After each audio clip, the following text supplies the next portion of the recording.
ठिकाणी मंचर नगरपंचायत व bare food school foundation यांच्या संयुक्त विद्यमानाने पर्यावरणपूरक संगम माती व गोमय गणेश मूर्ती जनजागृती अभियान आज या ठिकाणी आपण घेत आहोत.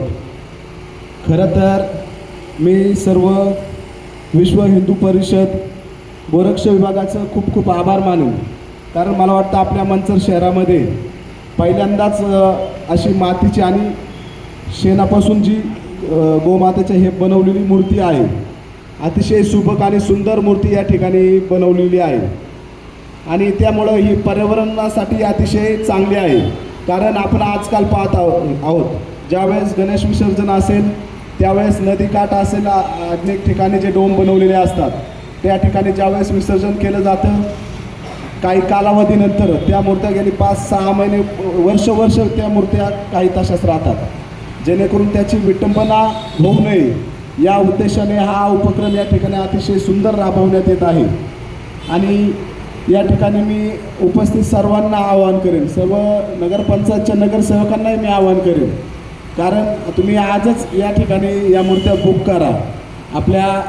आपणच सुरुवात केली पाहिजे आणि आपण या मंचर शहरामध्ये हा एक चांगला एक आदर्श घालून दिला पाहिजे का बाकीच्या मूर्त्या वापरण्यापेक्षा ह्या मूर्त्या ह्या पर्यावरणपूरक आहेत आणि त्याचं विसर्जनही सुद्धा तुम्हाला कुठं नदीवर जायची गरज नाही का कुठं विहिरीमध्ये हे करण्याची गरज नाही आहे. विसर्जन तुम्ही मूर्ती बसवल्यानंतर घरच्या घरीसुद्धा एका टपामध्ये चांगलं पाणी घेऊन विसर्जनही घरी करू शकता. अशी ही एक सुबक मूर्ती या ठिकाणी बनवण्याचं हे विश्व हिंदू परिषद गोरक्ष विभागाने केलेलं आहे, संकल्पना त्यांची आहे. तर मी सर्वांना आवाहन करेन व आपण सर्वांनी मंचर शहरामधील सर्व नागरिकांनाही आवाहन केलं पाहिजे. धन्यवाद. स्कूल आणि मंचर नगरपंचायत यांच्या संयुक्त विद्यमानं आयोजित या कार्यक्रमासाठी मंचावर उपस्थित सन्माननीय नगराध्यक्ष महोदया, सन्माननीय उपनगराध्यक्ष, सर्व नगरसेवक, आमचे सर्व अधिकारी व कर्मचारी, आजचा हा जो काही कार्यक्रम आहे हा सर्वांच्या दृष्टीनं खूप महत्त्वाचा असा एक विषय घेऊन आपण सर्वांच्या समोर जात आहोत. गणपती तसं पाहिलं तर एक आपलं आस्थेचं एक ठिकाण आहे, परंतु ज्यावेळी आपली आस्था आपण प्रदर्शित करण्याची वेळ येते त्यावेळी आपल्याला आपला पर्यावरणाचा विसर पडतो आणि आपण जे काही आपल्याला मिळेल त्या पद्धतीनं तो गणेशोत्सव साजरा करण्याचा आपण प्रयत्न करत असतो. परंतु या ठिकाणी नगरपंचायतच्या आणि या संस्थेच्या वतीनं एक स्तुत्य उपक्रम या ठिकाणी सर्व मंचरकरांसाठी उपलब्ध करून देण्यात आलेला आहे आणि तो म्हणजे या ठिकाणी जे काही मूर्ती गणपतीच्या बनवल्या जाणार आहेत त्या मातीच्या आणि ज्या शेण असतं त्या शेणाच्या बनवल्या जाणार आहेत आणि त्या या ठिकाणी आपल्यासमोर मांडलेला आहे. बघा, जो काही गणपती आहे तो पाण्यामध्ये टाकल्यानंतर पूर्ण त्याची माती त्या पाण्यामध्ये होणार आहे आणि बनवायलाही तो जो काही गणपती आहे तो खूप सुबक पद्धतीने त्यांनी 5 मिनिटामध्ये तयार केलेला आहे. माझं सर्व मंचरकरांना आवाहन असेल की या गणेशोत्सवामध्ये सर्वांनी घरोघरी फक्त या मातीपासून बनवलेल्या ज्या काही मूर्ती असतील त्याचंच आपण या ठिकाणी प्रतिष्ठापना करावी आणि पर्यावरण संरक्षणास हातभार लावावा. हा जो काही स्तुत्य उपक्रम विश्व हिंदू परिषद आणि बेअर फूड स्कूल फाउंडेशन यांच्या माध्यमातून चालू आहे त्याला नगरपंचायतमार्फत मी खूप शुभेच्छा देतो. उद्घाटन समारंभाच्या निमित्तानं संबोधित करावं. सर्वप्रथम मी सर्व उपस्थित मान्यवरांची दिलगिरी व्यक्त करते, कारण का आम्हाला उशीर झाला त्याच्यामुळं तुम्हाला सगळ्यांना वेट करावं लागलं.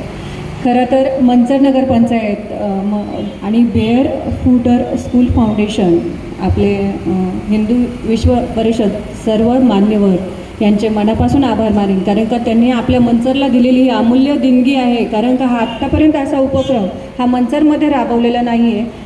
त्याबद्दल दादांचं आणि श्रीकांत भावांचं मनापासून म्हणजे आभार मानते, कारण का वेळोवेळी त्यांनी फॉलोअप घेतलेला आहे आमचा. कारण का असा पर्यावरणपूरक, कारण का आपण पाहतो नदीत असेल किंवा काही असेल प्रदूषण खूप प्रमाणात होत असतं. खरं तर ही 8 धरणाची माती आहे, मला सांगितलं दादांनी सांगितल्याप्रमाणे, आणि शेण आणि कलरसुद्धा ते नैसर्गिक वापरलेले आहेत. खरं तर हा खूप छान उपक्रम आहे. त्याबद्दल आम्हाला नगरपंचायतच्या वतीने आम्ही तुम्हा सर्वांचं मनापासून आभार मानते आणि धन्यवाद देते. आणि एकच विनंती करते सगळ्या मंचरपुरांच्या कोशीतील नाही तर आपल्या सर्व जे कुणी असेल त्यांना सगळ्यांना विनंती करते कारण का ही पर्यावरणाची नाही आपली आहे आणि समाजाची सुद्धा ही गरज आहे. ही सगळ्यांनी ओळखून गेले. जर अमेरिकेसारख्या ठिकाणी 5,000 मूर्ती जात असेल तर मग आपल्या भारतात का नाही.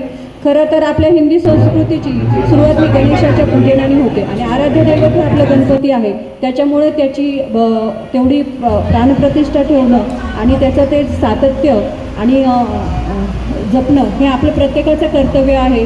आणि मी सगळ्यांना विनंती करते, खरं सर्व नागरिकांना विनंती करते आणि दादा तुम्हाला एक विनंती करते की प्रत्येक चौकात जेवढे सहकार्य लागेल आमच्या नगरपंचायतचं तेवढंही करू, पण प्रत्येक चौकात आपण हे प्रदर्शन दिलं पाहिजे. जनजागृती ही ग्राउंड लेवलला केली पाहिजे तर आपलं हे काम चांगल्या पद्धतीने होईल. आणि सगळ्यांना विनंती करते आणि पुढील कार्यास तुम्हाला शुभेच्छा देते.